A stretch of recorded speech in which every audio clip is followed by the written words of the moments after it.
Sud Radio Parlons Vrai chez Bourdin, 10h30, 12h30, Jean-Jacques Bourdin. Il est 11h03, merci d'être avec nous. Alors, nous allons évidemment parler des coupures de courant éventuelles. Je dis bien éventuelles parce que, tiens, je suis presque prêt à prendre le pari. Je vais m'engager devant des grands spécialistes de l'énergie, donc prendre le pari qu'il n'y aura pas de coupure. Mais on verra au mois de janvier ce qui va se passer. Bien, à propos des éventuelles coupures de courant, cède-t-on à la panique? Quelle est la réalité? Vous savez ce que nous allons faire? Nous allons commencer en écoutant ce qu'a dit Emmanuel Macron hier. Il était à Tirana, en Albanie. Ce débat est absurde. Le rôle des autorités publiques, des entreprises publiques, ça n'est pas de transférer la peur, ni de gouverner par la peur. Et donc le rôle du gouvernement, des ministres, des opérateurs, c'est de faire leur travail pour fournir de l'énergie. C'est pas de commencer à faire peur aux gens avec des scénarios absurdes et des choses comme j'ai entendu ces dernières heures. Stop à tout ça. Nous sommes un grand pays, on a un grand modèle énergétique, nous allons tenir cet hiver malgré la guerre et donc je demande à chacun de faire son travail.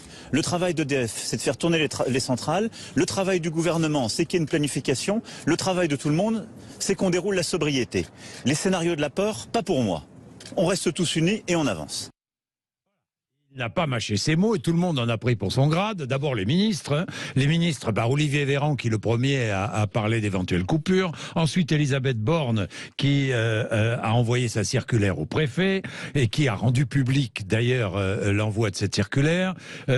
Pape Ndiaye qui nous a dit que les écoles allaient fermer en cas de coupure d'électricité, fermer le matin pendant 2-3 heures. Bon, ces ministres plus les opérateurs, Enedis avec la déclaration un peu curieuse de Laurent Méric, le porte-parole d'Enedis. Il y a aussi RTE. Enfin, tout le monde en a pris pour son grade. Nous allons regarder la réalité avec nos invités. Philippe Charlez, expert en énergie à l'Institut Sapiens. Bonjour. Bonjour. Merci d'être avec nous. Merci. Fabien Chaunet, qui est consultant énergie, cofondateur et directeur général délégué de Direct Énergie. Bonjour. Merci. Bonjour, Jacques Bourdin. Merci d'être avec nous. Et puis Thierry Brosse, qui est professeur à Sciences Po, spécialiste des questions énergétiques. Thierry Brosse, bonjour. Bonjour. Bien, merci d'être avec nous. Donc tout le monde en a pris pour son grade. Moi je regarde la réalité. Nous allons regarder la réalité. La réalité d'abord, c'est qu'aujourd'hui, nous battons un record d'importation d'électricité. C'est vrai ça, Fabien Chaunet? 14 gigawatts ce matin. C'est ça, 14 gigawatts, les Français n'y comprennent rien. 14 875 mégawatts ce soir à 21h, donc à peu près l'équivalent de 15 réacteurs nucléaires ce soir à 21h. Nous importons 15 tranches, l'équivalent de 15 réacteurs nucléaires ce soir à 21h. Bon, Mais il nous en manque 20, donc on voit où est la différence. Bon, il nous en manque 20, voilà. Bon, qui sont à l'arrêt. Absolument. Toujours. Oui, combien de réacteurs nucléaires sont encore à l'arrêt, là? Alors, Est-ce qu'on sait? il y en a environ une grosse vingtaine, on va dire. Il y en avait 27. Aujourd'hui, On en a remis en route le quelques-uns. nucléaire, c'est à peu près 37 gigawatts, sachant que, on va dire, une tranche, c'est 1 gigawatt. On va le faire comme ça pour faire simple. Donc, on va dire on dispose à peu près de 60 réacteurs nucléaires et il y en a, en fait, 37 pour l'instant qui fonctionnent. Toujours. Donc, il en manque 23. Il en manque toujours 23. Voilà. Aujourd'hui, 23. Bon, vous m'arrêtez, hein. Thierry Brosse, vous êtes d'accord avec ces chiffres? Oui, il en manque un petit peu moins, mais on est bien sur ce genre d'ordre de grandeur et effectivement, les importations couvrent ce qui nous manque. Bon, alors, on importe d'où? Alors, Qui va répondre? Essentiellement d'Allemagne, Absolument. à peu près 8000 mégawatts d'Allemagne. Mais en fait, ce soir à 21h... Ça représente quoi, l'Allemagne, en pourcentage d'importation? Ah bah là, ça va être plus de la moitié des importations de la France. Plus de ce soir à 21h, 50% plus de aujourd'hui 50%. de l'électricité que nous importons vient d'Allemagne. Absolument. On est d'accord. Mais en fait, tous les pays vont être contributeurs. Hein. C'est aussi assez rare. Donc la Grande-Bretagne, l'Espagne, même l'Italie et la Suisse vont être contributeurs Et la à Belgique, l'équilibre un français petit peu. ce soir. Voilà, vont nous vendre de l'électricité, parce qu'on l'achète. Ils ne oui, vont cher. pas, ils nous vendent. Ils nous vendent, mais on l'achète cher, cette électricité? Ah ben on l'achète au prix du marché, oui ça. Oui. Thierry Brosse. Oui, aujourd'hui, chaque heure où on est importateur, c'est de l'ordre de 6 millions d'euros pour notre facture électrique. Oui, C'est 6 millions d'euros l'heure en ce moment. Ouais, c'est ça. Ouais. oui, à peu près. Eh ben, dites-moi, déjà, j'apprends 6 millions d'euros. On importe 6 millions d'euros d'électricité en ce moment. Par heure. Voilà. Bon, alors qu'avant, c'était le contraire. On exportait. Alors, on exporte. Est-ce qu'il arrive dans l'année qu'on exporte de l'électricité?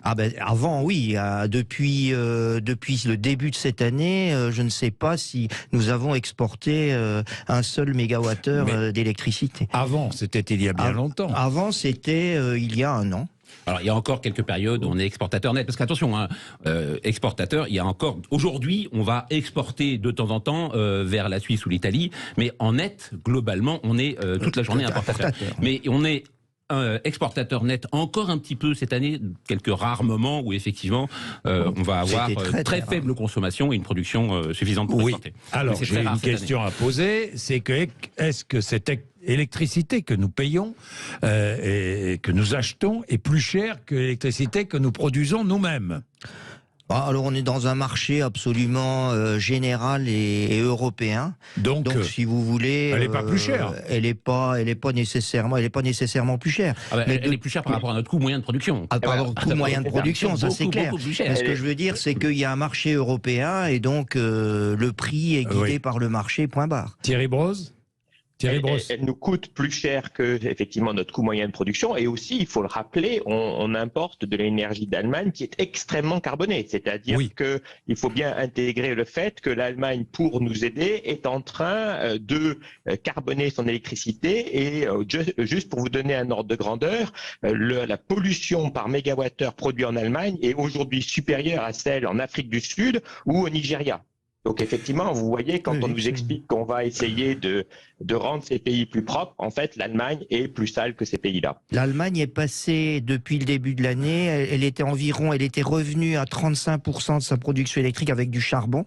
Hier, c'était 50%. 50% de la production électrique allemande aujourd'hui, c'est du charbon. Pas du charbon, c'est de la lignite. C'est pire que le charbon. C'est pire. Donc l'Allemagne pollue plus que l'Afrique du Sud, quoi. Par mégawattheure produit, oui. Non, mais ça, c'est très intéressant. Ce sont des réalités, c'est vrai, qu'il faut qu'on ait présent à l'esprit. Alors, pour poursuivre le débat, il y a un autre chiffre qui me paraît très intéressant. La baisse de la consommation d'électricité des Français s'amplifie. Le chiffre a été donné par RTE, 8,3% sur la semaine dernière par rapport à la même semaine de l'année précédente. C'est-à-dire que nous faisons plus attention.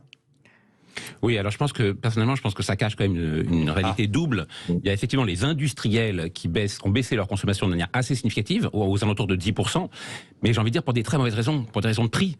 Pas pour des raisons de sobriété, mais uniquement, vous pensez? Non, pas uniquement. Ils ont sans doute fait des efforts, mais c'est pas en claquant des doigts dans une industrie qu'on change radicalement sa consommation. Absolument. En revanche, quand vous avez des usines qui sont obligées de fermer ou de délocaliser parce que les prix deviennent intenables, oui, là vous avez une réduction de la consommation.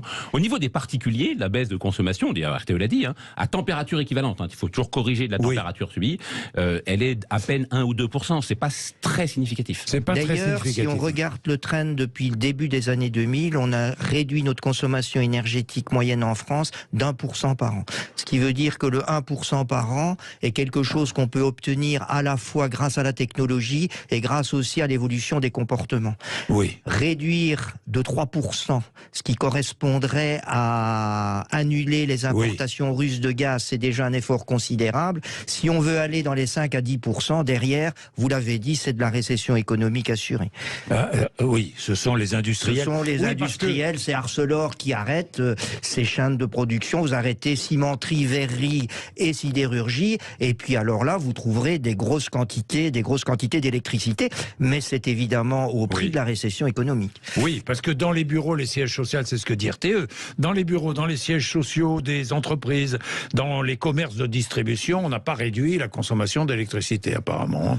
Alors on peut quand même la réduire. On peut la réduire, il est quand même intéressant de savoir que l'occupation énergétique du tertiaire, donc l'occupation énergétique, c'est la durée pendant laquelle vous énergétisez le bâtiment. Oui. Il est absolument aberrant puisqu'il atteint près de 80% alors qu'il n'est occupé qu'entre 20 et 30% du temps. Oui. Donc là, il y a vraiment un pourcentage. On dépense trop d'électricité. On dépense trop d'électricité. Ce sont les tours qui restent allumées à la Défense ou les Champs-Élysées qui restent allumés. Donc là, il y a des térawattheures à gagner incontestablement. Mais ça n'ira pas jusqu'à 5 ou 10%. Bien. Il est 11h12. petite pause. Je vais faire une petite parenthèse parce que tout à l'heure, je poussais un petit coup de gueule.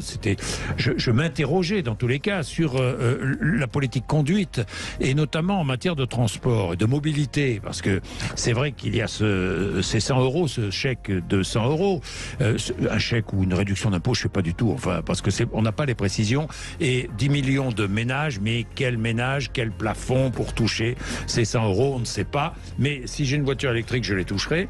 Si je vais bosser avec ma voiture, hein, si j'ai bien compris, si j'ai une voiture thermique, je les toucherai aussi. Bon, ça c'est une chose un peu curieuse, mais on nous encourage actuellement à ne pas prendre notre voiture et puis on nous verse un chèque de 100 euros. Et puis, parallèlement à ça, on nous encourage à prendre les transports en commun, mais les transports en commun sont de plus en plus chers, fonctionnent de plus en plus mal et parfois n'existent pas. Tiens, Jennifer, qui est à Perpignan. Bonjour Jennifer. Bonjour Jacques Bourdin. Vous êtes à côté de Perpignan. Et vous dites, moi je viens abandonner ma voiture, mais il n'y a plus de train. Ben, c'est ça. Alors que c'est complètement aberrant, parce qu'on avait un système ferroviaire qui était, à une certaine époque, il y a 30-40 ans, déjà en place pour relier tous les petits villages autour des agglomérations qui sont plus importantes. Je pense, pour le coup, à Perpignan, qui me concerne, j'habite dans un village qui s'appelle Estagel, qui est à peu près demi-heure de route de Perpignan où je travaille chaque jour. Oui. Et en fait, on a des lignes de train, on a des rails, on a tout ça, mais c'est pas kiff. Oui, c'est-à-dire, il y a des trains ou pas? Non, il n'y a plus de train. On a un petit train touristique qui survit. Il y a un train touristique, quoi. Oui. Ouais, qui survit pendant l'été. Le reste du temps, on fait comme on peut. Le bus pour Estagel à Perpignan, pour vous donner une idée, le week-end, on est obligé d'appeler le vendredi soir pour réserver une place de bus. Et pour faire en sorte que le bus passe, parce que sinon il n'y a pas de bus régulier en week-end. Oui. Bon. C'est vraiment compliqué d'être cohérente avec ce que nous demande le gouvernement en fait. Le gouvernement, et puis parce qu'il n'y a pas que le gouvernement sur les bus, les trains, il y a la région, le département qui sont concernés, évidemment. Hein. Mais je pense à notre ami Castex qui vient de ma région, du côté de Prades, qui est maintenant directeur de la RATP. de la président RATP. de la RATP, oui. Je pense c'est vraiment dommage parce que je pense qu'il serait bien placé pour dans le concret, réaliser les manques, surtout dans notre région. Oui. Bon, écoutez, Jennifer, merci pour votre témoignage. Ça suscite évidemment beaucoup de réactions. Je le vois au standard, je le sais, au 0826 300 300, les problèmes de déplacement. Vous voulez dire quelque chose sur les problèmes de mobilité? Oui, alors, un petit chiffre qui est assez intéressant, c'est qu'en fait, on va prendre une tonne marchandises transportée, même pas, mais c'est aussi valable pour les passagers. Il faut savoir qu'une tonne marchandise transportée par train, c'est 8 fois moins d'énergie qu'une tonne marchandise transportée par camion. Voilà. Donc, pour simplement expliquer que le train est incontestablement un moyen de transport extrêmement efficace sur le plan de l'économie d'énergie, excepté que le fret aujourd'hui de la SNCF est extrêmement peu fiable pour des raisons de syndicats qu'on peut bien imaginer, et que pour cette raison, depuis le début du siècle, le transport par camion a été multiplié par 2,5 et celui par train a été réduit de environ 30%. Bien. Donc on arrive à des aberrations de ce type. Le train, on est d'accord. Bien, nous allons revenir au problème d'énergie. Dans un instant, il est 11h16 et j'attends vos témoignages. 0826 300 300. Sud Radio Parlons Vrai chez Bourdin, 10h30, 12h30, Jean-Jacques Bourdin. Bien, nous parlons d'éventuelles coupures de courant, ça a été évoqué par les uns et les autres. Est-ce qu'on cède à la panique? Nous avons avec nous Fabien Chaunet, consultant énergie, cofondateur et directeur général délégué de Direct Énergie, Philippe Charlez, qui est expert en énergie à l'Institut Sapiens, et Thierry Brosse, qui est professeur à Sciences Po, spécialiste des questions énergétiques. Alors, question, messieurs, est-ce qu'on cède à la panique? Qui veut commencer? Tiens, Thierry Brosse, est-ce qu'on cède à la panique? Non, je ne crois pas. Je crois que ce qu'il fallait comprendre, c'est que la transition énergétique, ça allait nécessiter beaucoup plus d'électricité et qu'on a complètement oublié. Vous parliez tout à l'heure de la mobilité. Vous savez qu'on souhaite mettre des voitures électriques. Ce qu'on a oublié, c'est que si demain, du jour au lendemain, on change le parc français de voitures thermiques en voitures électriques, il faut 10 nucléaires supplémentaires. Donc, vous voyez, on n'est pas du tout dans les ordres de grandeur. Et donc, ce qu'il faut dans un système, c'est de la flexibilité et ce que je dis toujours, du gras. Si vous n'en avez pas, eh bien, à la fin, c'est le consommateur qui va devoir s'adapter. Alors, est-ce que c'est la panique ou pas? Je crois que c'est juste qu'on découvre un nouveau monde, un monde où l'électricité devient un peu intermittente pour certains d'entre nous et on n'est pas du tout habitué. Ça ressemble plus à un monde du tiers-monde et voilà la réalité. Mais c'est quand même 10 ans de gribouille énergétique qui ont abouti à ça et je ne vois pas le gouvernement apporter une solution pour les prochaines années. Il va falloir mettre en place de très lourds programmes d'investissement pour produire plus. Oui, nous allons parler des solutions après, effectivement, pour ne pas vivre de panique, justement. Qu'en pensez-vous, Fabien Chaunet? Est-ce que nous cédons à la panique? Non, je crois pas. D'ailleurs, moi, je trouve que cette polémique sur les délestages et les coupures, ça me paraît un peu ridicule. D'abord, il faut rappeler qu'en France, en moyenne, les Français sont coupés plus d'1 heure par an, en moyenne, tous les ans. Alors, avec des tous les ans, nous sommes coupés. En moyenne, par consommateur. Nous ne nous en rendons pas compte. Mais non, parce que nous, dans notre petit microcosme parisien, on est relativement protégés, parce que nos réseaux sont enterrés, on souffre beaucoup moins des tempêtes. Mais les gens en zone rurale, je pense qu'ils doivent rigoler de nous voir, nous paniquer, nous Parisiens, parce que eux, ils subissent des coupures beaucoup plus souvent que ça, et ils sont pas prévenus. Là, il s'agit de 2 heures de délestage avec un préavis de plus de 12 heures. Donc vous êtes prévenus à l'avance, ça ne dure que 2 heures. Dans les campagnes, tous les gens qui vivent dans les campagnes ont subi des coupures bien plus de 2 heures et sans aucun préavis. Ouais. Donc cette panique parisienne, à mon avis, elle fait rigoler dans les campagnes. Urbaine, moi, ce qui m'étonne, c'est de voir l'intervention du président de la République. Le président de la République, il regrette qu'il y ait de la panique et il s'énerve. Ça transpire pas la sérénité de s'énerver, surtout quand il dit que les pouvoirs publics transfèrent la peur. Mais indirectement, ça veut dire que les pouvoirs publics ont peur. S'ils transfèrent la peur, ça veut dire qu'ils ont peur. Donc je ne suis pas certain que ça soit très rassurant, cette intervention du président de la République. Non, moi j'ai l'impression que le gouvernement, là, il est un peu pris dans un dilemme qui est son choix en matière de passage de l'hiver, pour des raisons plutôt politiciennes, de bloquer les prix. Il a bloqué les prix, et donc effectivement, à partir du moment où vous bloquez les prix, vous incitez pas les gens à faire des économies. Donc, pour leur faire des économies, ils ont été obligés de leur faire peur. Moi, je pense qu'il aurait été mieux de dire toute la vérité, notamment des prix, en protégeant les plus démunis, parce qu'il est fondamental de protéger les plus démunis. Donc de laisser courir les prix? Pas forcément totalement, mais un petit peu. Mais c'est ce qu'ont fait les Allemands. Ouais. Les Allemands, ils ont décidé d'aider les consommateurs. Ils ont décidé d'aider les consommateurs. surtout. Hein. Non, bien sûr. Non, mais ils ont décidé d'aider les consommateurs sur une partie de la facture, sur 80% de leur consommation traditionnelle, et sur les 20% restants, ils ont dit maintenant on va faire la réalité des prix. Et donc vous êtes incité véritablement sur 20% de votre consommation à la réalité des prix. Donc vous êtes vraiment incité pour des raisons économiques à baisser votre consommation de 20%.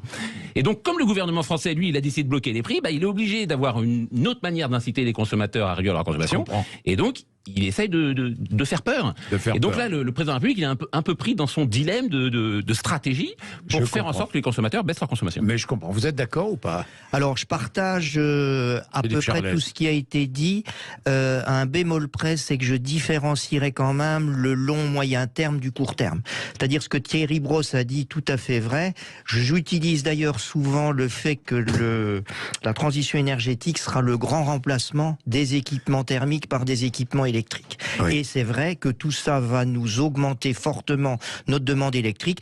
D'ailleurs, les schémas de RTE montrent que d'ici 2050, la consommation d'électricité en France devrait pratiquement doubler. Et donc derrière, effectivement, d'où viendra cette électricité à long terme? Telle est la question.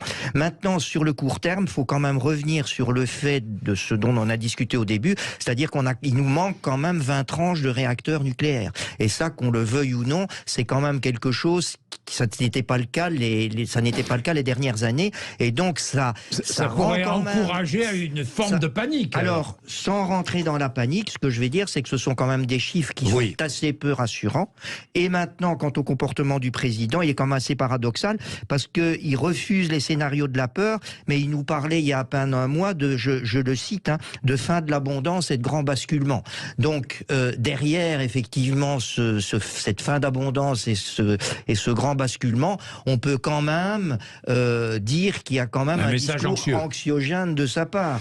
Donc qu'il ne soit pas étonné que ces messages anxiogènes, de son message anxiogène, résultent un peu de peur et de panique. Thierry Brosse?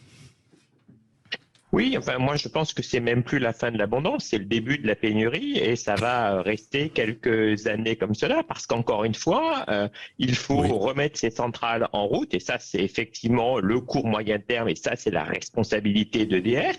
Mais il faut aussi, maintenant qu'on a nommé un nouveau patron à EDF, lui donner une feuille de route. Qu'est-ce qu'on veut? Puisque, comme l'évoquait Philippe, si on doit multiplier par 2 la consommation d'électricité et que l'électricité, la demande est égale à la production à tout moment, il faut bien la produire. Et donc, qui va la produire? Comment elle va la produire? Et où va-t-on la produire? Alors, quelles sont les solutions? Nous en parlerons après une page de pub, mais en attendant, je voudrais que nous prenions en ligne Sylvie, qui est à Agen. Bonjour Sylvie.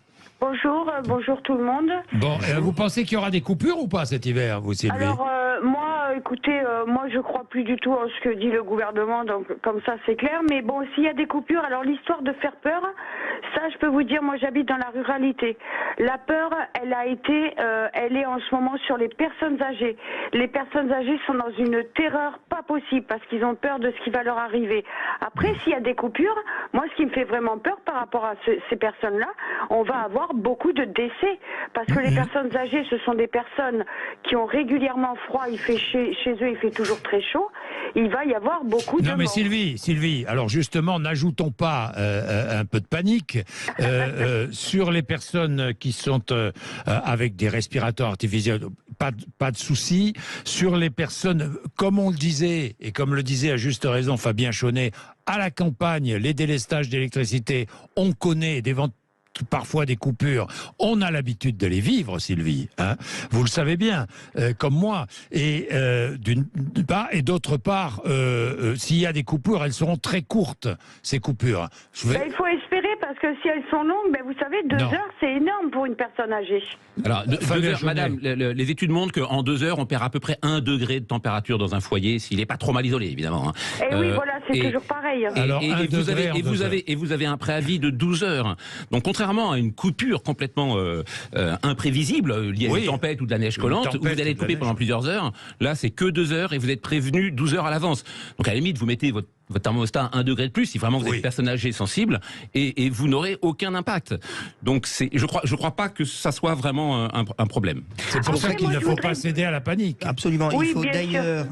Allez-y, Philippe Charlet. Il faut d'ailleurs bien différencier la notion de blackout de la notion de délestage, parce que on est en train de mixer les deux aujourd'hui, que le blackout est effectivement un arrêt complètement imprévisible, alors que le délestage est au contraire un arrêt organisé. Ce qui change évidemment. Organisé avec des consommateurs qui seront prévenus. Avec préavis. Avec préavis, oui, évidemment, ce qui change beaucoup. Merci Sylvie pour votre témoignage. 11h29, un peu de pub. À tout de suite.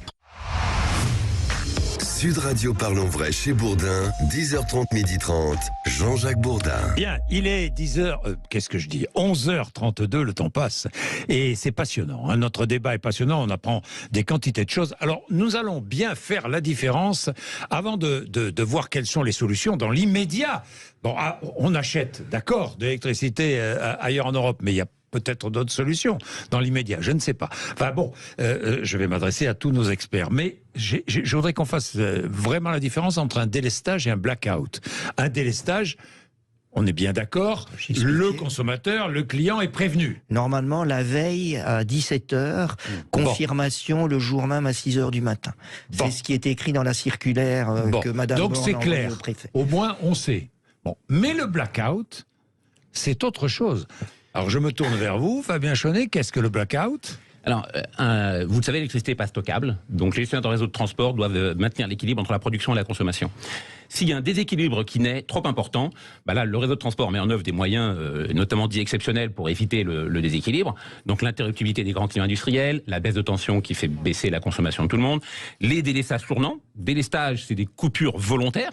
Oui. Une coupure, c'est involontaire. Le délestage, c'est des coupures volontaires qu'on organise avec préavis, comme on l'a dit tout à l'heure, de manière à rééquilibrer tout ça.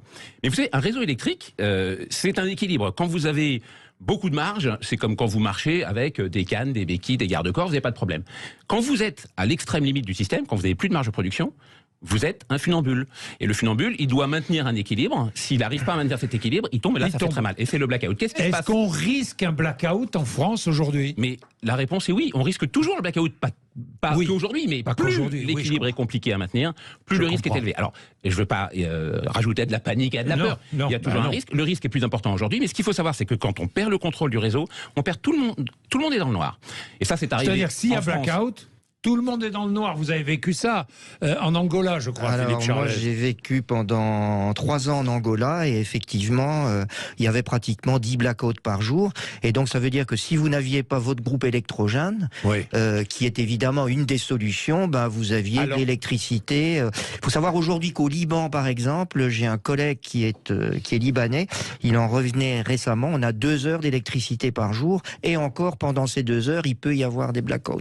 Ah oui, d'accord. Oui. Donc, ce qui veut dire en France, le dernier blackout, c'est décembre 1978. Pendant 4 heures, 3/4 des Français se sont retrouvés dans le noir. 1978. Donc, il y en a eu un très célèbre à New York. Faut pas dire aussi, non plus que c'était mieux avant. Faut pas toujours dire que c'était mieux avant. Alors, non, mais en 2003, c'est arrivé à New York. 50 millions d'Américains du Nord-Est se sont retrouvés coupés pendant plusieurs heures. En 2003, toute l'Italie. En septembre 2003, toute l'Italie, 56 millions d'Italiens ont été coupés pendant 48 heures. Non. Mais si. Mais comment on fait ceux qui étaient dans un ascenseur ou dans un métro ou dans un... Le record, c'est 2012. 2012, 670 millions d'Indiens ont été coupés pendant plusieurs heures. Donc vous voyez, ça peut arriver, c'est très compliqué. Le plus récent, c'est 2019, Argentine-Uruguay. Encore environ 50 millions de personnes ont été coupées pendant une dizaine d'heures.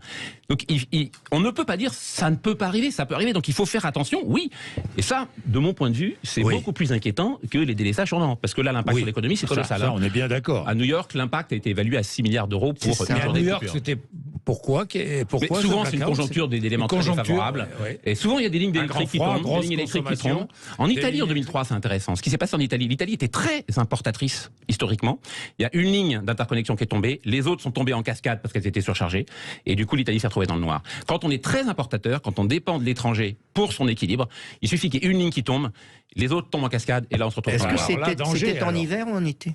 C'était en septembre. Oui, donc c'est moins catastrophique qu'en janvier, quand même. Oui. Ah oui, mais quand on est très importateur et que les autres moyens de production ne sont pas allumés, ça pose problème. Oui, mais ce que je veux dire, les conditions climatiques étaient quand même probablement moins rigoureuses. Bien sûr. Alors Thierry Brosse, sur cette question-là, avant de voir quelles sont les solutions, sur cette question-là, oui, le blackout.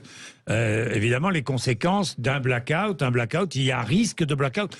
Risque, c'est exceptionnel. C'est très faible, la probabilité est très faible. La probabilité est très faible. Soyons clairs, c'est très faible. Thierry Brosse, c'est très faible. Oui, je suis absolument d'accord avec ce que vos autres invités ont dit. Et effectivement, pour nous aujourd'hui, on regarde plutôt un scénario avec des délestages qui seraient prévus et qui n'affecteraient les Français que 2 heures par jour au maximum. Et en plus, certains Français, c'est-à-dire les Français non prioritaires.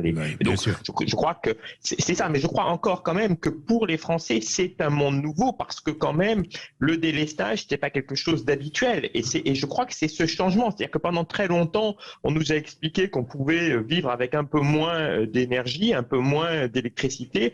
Philippe l'a rappelé, effectivement, on fait des efforts. On arrive à baisser notre consommation d'énergie de l'ordre de 1% par an, mais pas beaucoup plus. C'est très, très compliqué. Et effectivement, quand on arrive au bout du bout et qu'il n'y a plus de flexibilité, eh bien, c'est les consommateurs qui doivent s'adapter. Et ça, je crois que c'est complètement nouveau. C'est-à-dire que le monde de demain, est-ce que c'est un monde avec beaucoup d'énergie où finalement nos modes de vie sont préservés, ou est-ce que c'est un monde avec moins d'énergie et les consommateurs devront avoir des comportements énergétiques plus sobres? S'adapter, évidemment. Alors Thierry Brosse, aujourd'hui, il y a une réalité. La réalité, c'est que certains de nos réacteurs nucléaires sont à l'arrêt.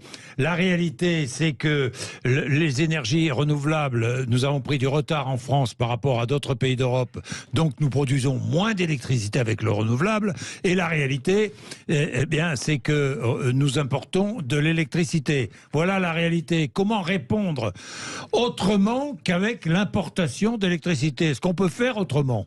Alors court ou moyen terme? À court terme. À court terme. À court terme. Thierry Brosse va répondre. Thierry Brosse. Non, je crois pas. Alors, mais je crois aussi que ça pose la question de la cohérence d'une politique énergétique.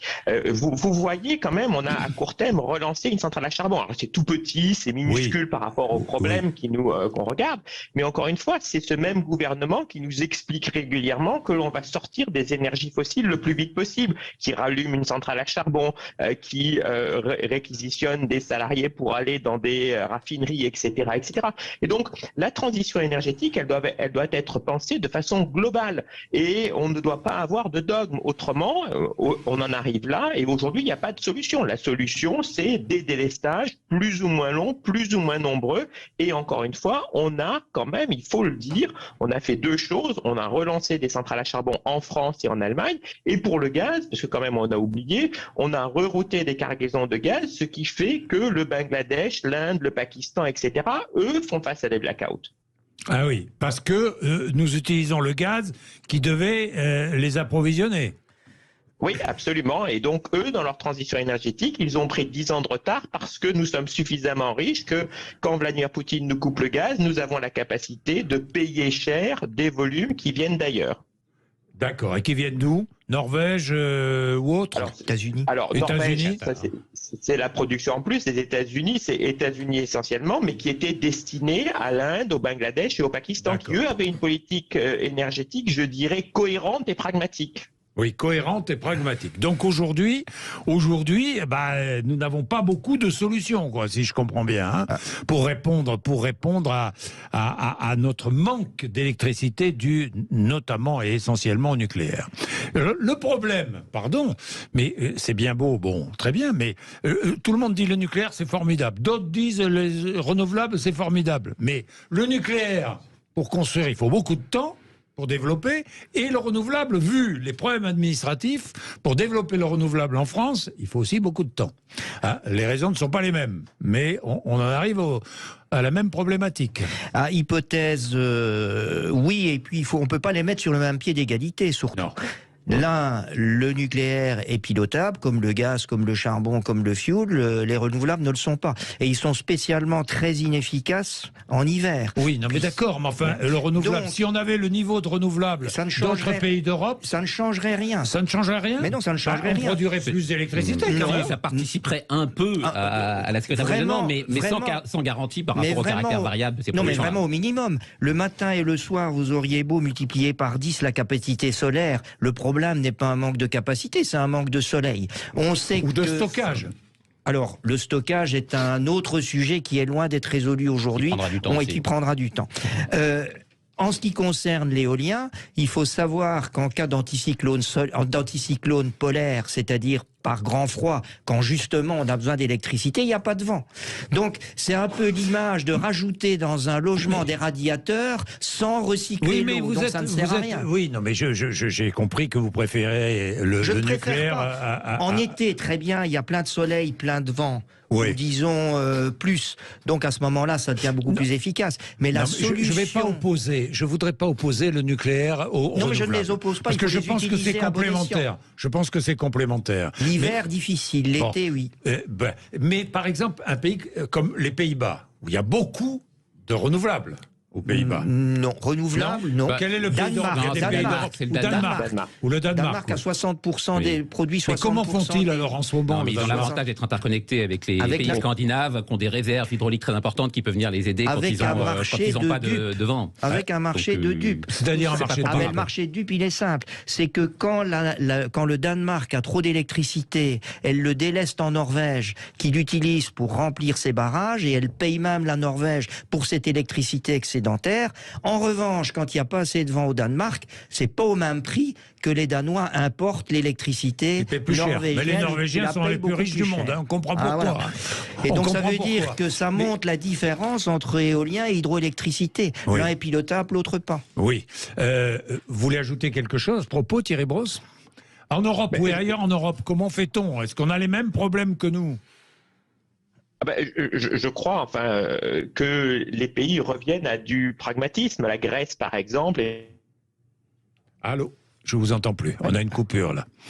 Là, on a une coupure avec Thierry Brosse. Oui, Thierry Brosse qui nous disait que la Grèce, vous êtes, oui, vous savez. Alors, je pense que la Grèce a remis du gaz et du charbon aussi dans son mix, mais à vérifier.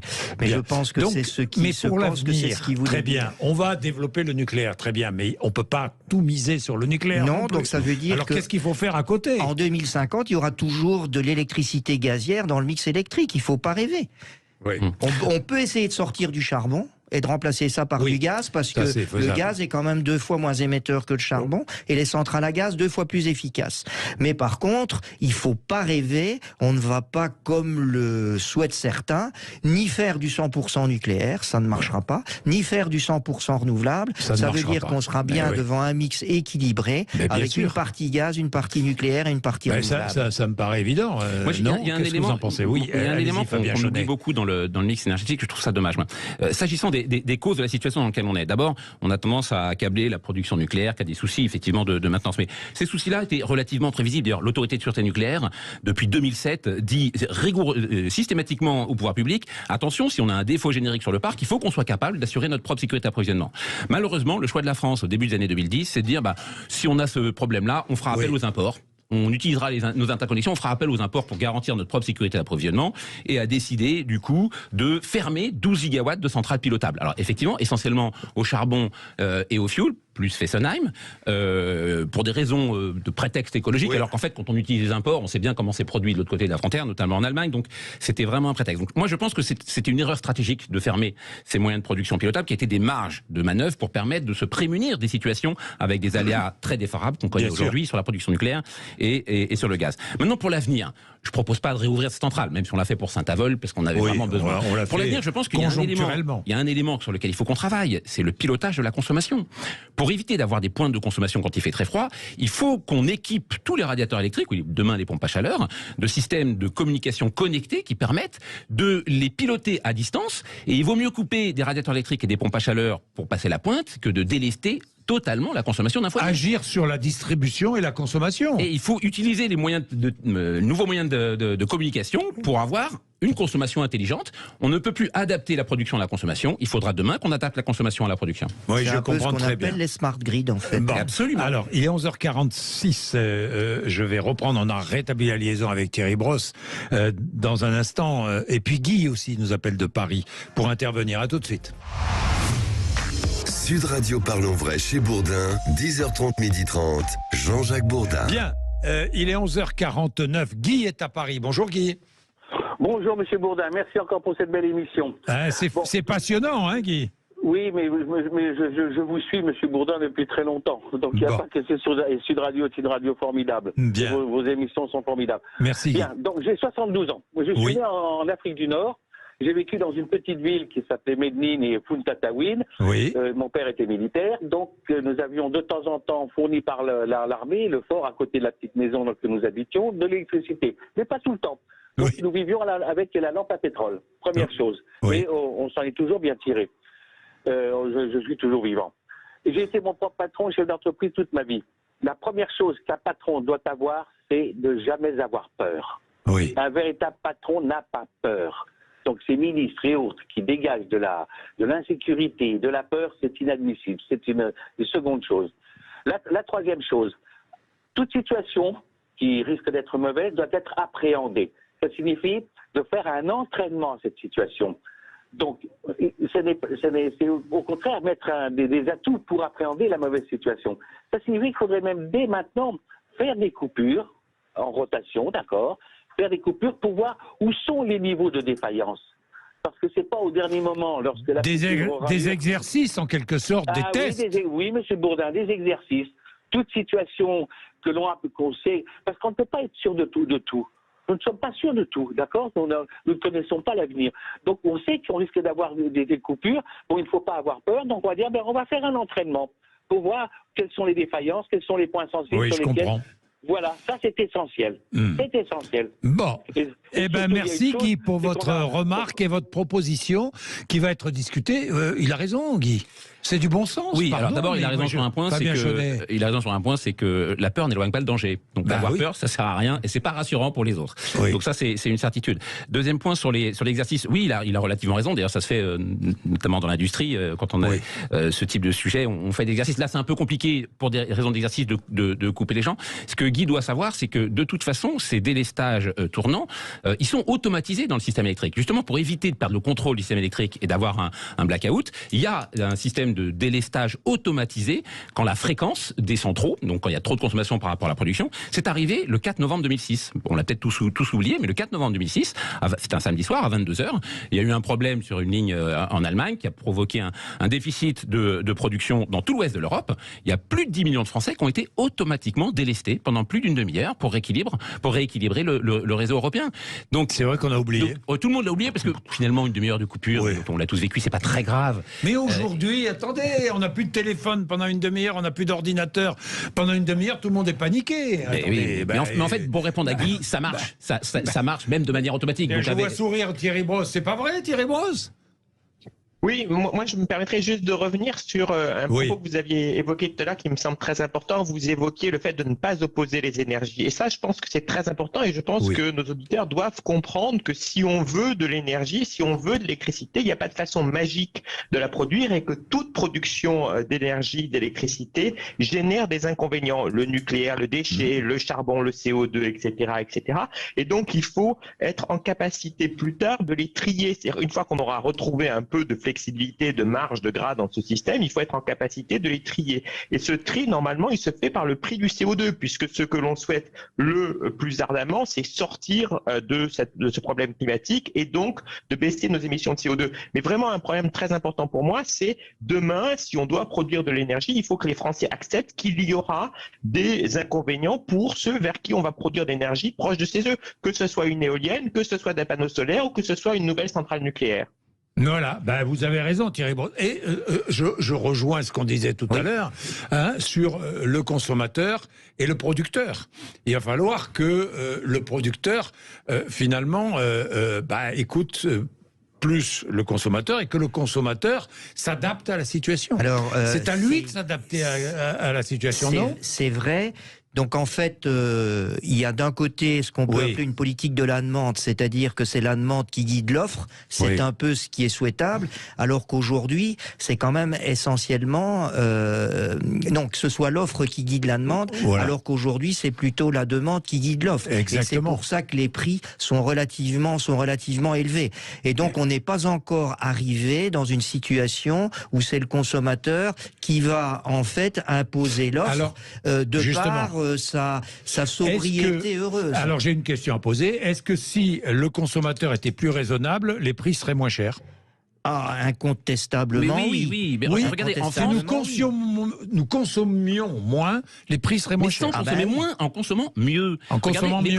Les prix en France, alors que les coûts de production sont beaucoup plus faibles que dans le reste de l'Europe, les prix en France sont 30% plus chers qu'en Allemagne. Pourquoi ? Parce qu'il y a un risque de défaillance en France, il y a un risque d'insuffisance de production.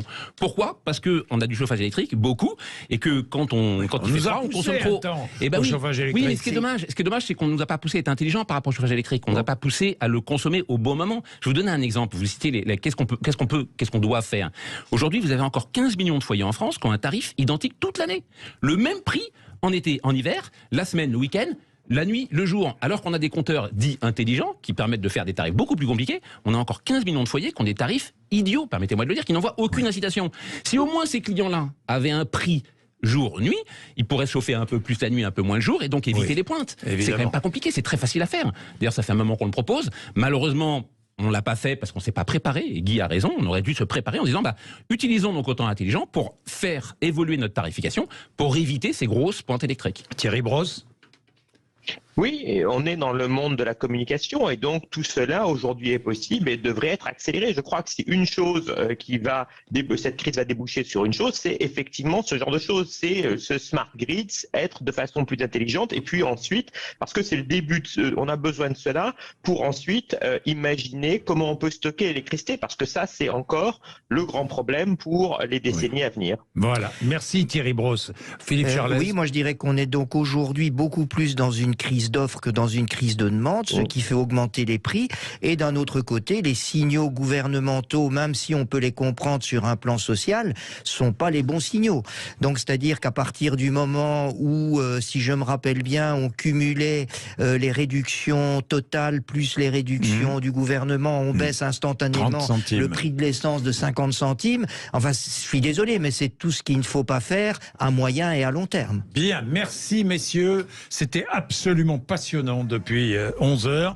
Il est midi, vous êtes sur Sud Radio, merci beaucoup. Nous allons parler de toute autre chose, mais aucun lien quand même, direct, l'immobilier. Dans un instant, parce que le président de la fédération, la FNAIM, la Fédération nationale de l'immobilier, sera avec nous. Il a des propositions à faire, à la fois pour accélérer l'accession à la propriété et en même temps pour accélérer les économies d'énergie. Bah tiens, les travaux de rénovation. Il a une proposition qui est très intéressante et qui s'adresse à tous les retraités qui sont propriétaires. Vous allez comprendre, il est 11h57.